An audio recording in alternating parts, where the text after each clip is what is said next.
Hello students, आशा करती हूँ आप सब अपने घर में कुशल मंगल हो। आज मैं हिंदी लिटरेचर का एक और चैप्टर पढ़ाने जा रही हूँ। अब कहाँ दूसरों के दुख से दुखी होने वाले। लेखक परिचय। 12 अक्टूबर 1938 को दिल्ली में जन्मे निदा फाजली को का बचपन ग्वालियर में बीता। आप बोलचाल की भाषा में और सरलता से कविता में महारत है। आप थोड़े में कह देने के मामले में अपनी किस्म के ही गद्यकार हैं। इन दिनों वे फिल्म उद्योग से संबद्ध हैं। पाठ का सार समझ लो। ईसा से 1025 वर्ष पूर्व सुलेमान नाम के एक बादशाह थे। वे केवल मानव जाति के ही नहीं अपितु समस्त जीव जंतुओं के बादशाह थे। वे सभी जीव जंतुओं और पक्षियों आदि की बोली अच्छे से समझ सकते थे।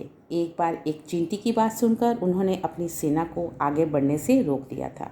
इसी प्रकार सिंधी भाषा के महाकवि शेख अयाज के पिता ने काले च्योंटे की वजह से भोजन छोड़ दिया था। नूह नाम के पैगंबर ने जख्मी कुत्ते को दुत्कार दिया था और इसके बाद इस घटना को याद करके वे जिंदगी भर रोते रहे।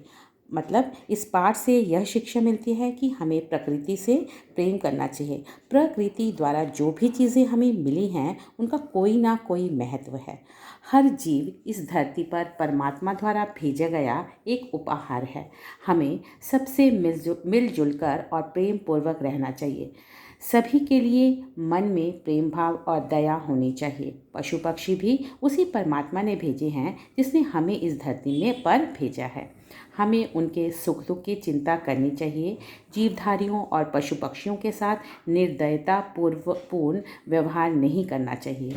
धरती को अपनी स्वार्थ सिद्धि का माध्यम नहीं बनाना चाहिए। हमें प्रकृति से भी छेड़छाड़ नहीं करना चाहिए तथा हमें पर्यावरण को प्रदूषित नहीं करना चाहिए। धन्यवाद।